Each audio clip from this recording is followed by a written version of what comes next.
नमस्कार दोस्तों, study with Dev channel में आपका स्वागत है। तो दोस्तों, मौर्यकालीन हम समाज पे चर्चा कर रहे थे, नगर व्यवस्था, प्रशासन आदि पे चर्चा कर लिया है।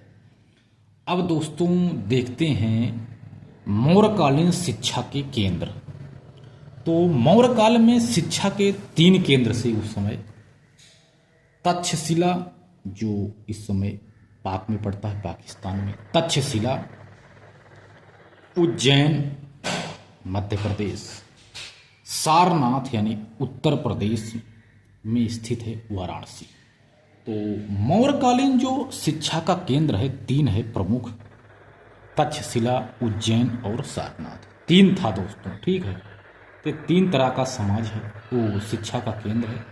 मौर्यकाल में हमने देखा तक्षशिला पड़ता है पाकिस्तान में, उज्जैन मध्य प्रदेश में और सारनाथ पड़ता है उत्तर प्रदेश में।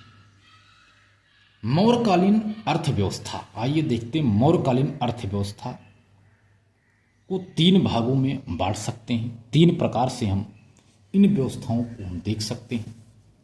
जैसे कृषि मौर्यकालीन अर्थव्यवस्था में पहला स्थान कृषि का है। यह प्रमुख साधन है, यह एक प्रमुख साधन है। अगला है पशुपालन, इससे भी आय होती थी। अर्थव्यवस्था की आय कृषि से होती थी, अगला पशुपालन से, अगला व्यापार वाणिज्य, सूती, शराब, नमक, जहाजरानी आदि से भी धन की व्यवस्था होती थी। तो मौर्यकालीन अर्थव्यवस्था 3 तरह से हमें देखने को मिलता है। तो आइए देखते हैं दोस्तों मौर्यकालीन अर्थव्यवस्था। मौर्यकालीन अर्थव्यवस्था कृषि, पशुपालन, व्यापार और वाणिज्य पर आधारित थी। इसे सम्मिलित रूप से वार्ता कहा जाता था। मेगस्थनीज ने उल्लेख किया है कि भारत में 2 बार वर्षा होती थी और यहाँ के काश्तकार 2 फसलों का उत्पादन करते थे।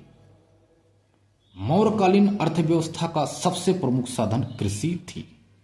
यह प्रमुख साधन थी अर्थव्यवस्था की। मौर्यकालीन अर्थव्यवस्था का जो प्रमुख साधन है वो कृषि थी। पशुपालन के द्वारा भी राज्य को आय प्राप्त होती थी। जो पशुपालन है दोस्तों, इसके द्वारा भी आय प्राप्त होती थी, राज्य को आय प्राप्त होती थी। तो व्यापार और वाणिज्य के अंतर्गत मौर्यकाल में सूती वस्त्र उद्योग, शराब, नमक उद्योग, जहाजरानी उद्योग इत्यादि का उल्लेख मिलता है। बहुत सारा उल्लेख मिलता है। अर्थव्यवस्था का प्रमुख साधन, आय का प्रमुख एक स्रोत है, साधन है, कृषि है। तो मेगस्थनीज ने बताया है कि 2 बार वर्षा होती है एक वर्ष में। तो यहाँ के काश्तकार किसान जैसे सिंचाई करके अच्छी उपज करते हैं कृषि में। यह प्रमुख साधन था आय का मौर्यकालीन समाज में। सूती वस्त्रों के मालवा, काशी, बंगाल और कलिंग प्रसिद्ध था। सूती वस्त्रों में, तो सूती वस्त्रों में मालवा, काशी, बंगाल और कलिंग प्रसिद्ध था। रेशमी वस्त्रों के लिए काशी एवं बंगाल की एक अलग पहचान थी। सूती वस्त्रों में मालवा भी था, काशी था, बंगाल था, कलिंग भी प्रसिद्ध था। लेकिन रेशमी वस्त्रों के लिए काशी एवं बंगाल की एक अलग पहचान थी। मलमल के लिए बंगाल विश्व विख्यात था। बंगाल में मखमल के लिए कहते नहीं, मलमल, इसके लिए विश्व विख्यात था। भारत से हाथी के दांत की वस्तुएं, कछुआ, नील और इमारती लकड़ियां इत्यादि पश्चिमी एशियाई देशों में निर्यात की जाती थी। तो व्यापार भी अच्छी इनकम के लिए था, आय का स्रोत। पश्चिमी एशिया से घोड़े, चीन से रेशम और नेपाल से चमड़ा आयात किया जाता था। देशी वस्तुओं पर 4% और विदेशी वस्तुओं पर 10% बिक्री कर देना पड़ता था। तो मेगस्थनीज के अनुसार बिक्री कर न देने पर मृत्युदंड देने का प्रावधान भी था। तो यह भी प्रमुख आय का स्रोत था दोस्तों। इससे भी आय इनकम होती थी राज्य की। अच्छी इनकम है ये भी। मौर्य काल में पश्चिमी बंदरगाह भड़वच, जिसे भृगुकच्छ कहते हैं, तो मौर्य काल में पश्चिमी बंदरगाह बड़ौच सोपारा महाराष्ट्र में और पूर्वी बंदरगाहों में ताम्रलिप्ति यानी बंगाल नामक बंदरगाह प्रमुख थे। पूर्वी पश्चिमी में ताम्रलिप्ति बंदरगाह से व्यापार उत्तरापथ नामक मार्ग से किया जाता था। यह मार्ग बंगाल से सोनार गांव से प्रारंभ होकर पाटलिपुत्र, आगरा, दिल्ली होते हुए यहाँ तक आता था रास्ता। यहाँ से ये लोग आय करते थे, मतलब व्यापार वाणिज्य करते थे, व्यापार, इससे भी आय होती थी। तो आय के स्रोत यानी राजस्व प्रशासन की चर्चा करते हैं। मौर्यकालीन राजस्व प्रशासन या आय के स्रोत कौन कौन से हैं? तो सीताकर, भागकर, भोगकर, बलिकर, वृष्टि या बेगार कर, यह राजस्व प्रशासन का है जो आय के प्रमुख सभी स्रोत हैं। ये अच्छे स्रोत हैं जो व्यवस्था इनकी होती थी।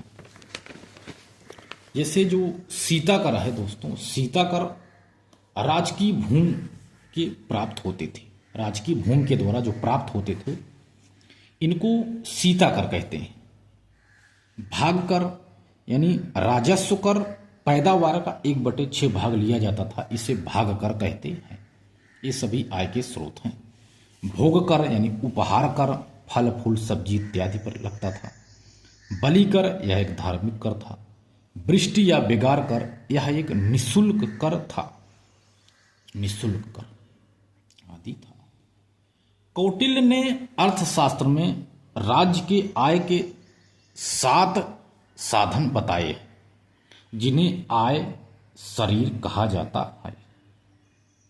तो आय के 7 साधन बताए हैं कौटिल्य ने अर्थशास्त्र में कि आय के 7 साधन हैं। इनमें सबसे प्रमुख आय का स्रोत भाग कर था। भाग कर जो राजस्व पैदावार के 1/6 था। इस काल में कर टैक्स अदा करने के लिए हिरण यानी नगद और मेय या अन्य दोनों रूपों में देने की व्यवस्था यानी स्वतंत्रता थी। आप लोग नगद भी पैसा दे सकते हो, अन्य अनाज भी दे सकते हो कर के रूप में। अब देखते हैं दोस्तों मौर्यकालीन सिक्के। मौर्यकालीन सिक्के 3 प्रकार की हैं, स्वर्ण सिक्के, रजत सिक्के और ताम्र सिक्के। सोने के सिक्के जैसे निष्क और स्वर्ण, ये 2 सिक्के स्वर्ण सिक्के थे यानी सोने के सिक्के प्रचलन में थे मौर्यकाल में। रजत सिक्के यानी चांदी के पण, करसापण और शतमान, ये 3 जो सिक्के हैं ये रजत सिक्के थे, मौर्यकालीन रजत सिक्के। पण, करसापण और शतमान, निष्क, स्वर्ण, ये स्वर्ण सिक्के थे। ताम्र यानी तांबे के 2 सिक्के थे प्रचलन में, मास्क और काकड़ी, ये मौर्यकालीन ताम्र सिक्के हैं। इन तीनों को मिला करके एक सिक्का होता है आहत सिक्का या पंचमार्ग सिक्का, यह भी एक सिक्का होता था। तो 5वीं एवं 6ठी ईसा पूर्व से मौर्य काल के सिक्कों को आहत एवं पंचमार्ग सिक्का कहा जाता था। 5वीं एवं 6ठी ईसा पूर्व से मौर्य काल के सिक्कों को आहत एवं पंचमार्ग सिक्का कहा जाता था। इन तीनों को ही पंचमार्ग या आहत सिक्का कहा जाता था, क्योंकि ये सिक्के बेडौल होते थे। इन सिक्कों पर ठप्पा मारकर सूर्य, चंद्र, पीपल, बैल और मयूर की आकृतियां बनाई जाती थी। मौर्यकालीन राजकीय सिक्का पण था। अगर पूछा जाए मौर्यकालीन राजकीय सिक्का तो पण था, जिसका 3/4 तोला था, जिसका मान 3/4 तोला था। तो यही है दोस्तों मौर्यकालीन। हमने मौर्यकालीन व्यवस्था को पूरी तरह से कंप्लीट कर लिया है दोस्तों। इसके बाद अगला शुरू होगा व्यवस्था मौर्योत्तर काल। तो दोस्तों हमने देख लिया मौर्य काल। तो दोस्तों मिलते हैं और एक बेहतरीन क्लास में, तब तक के लिए धन्यवाद।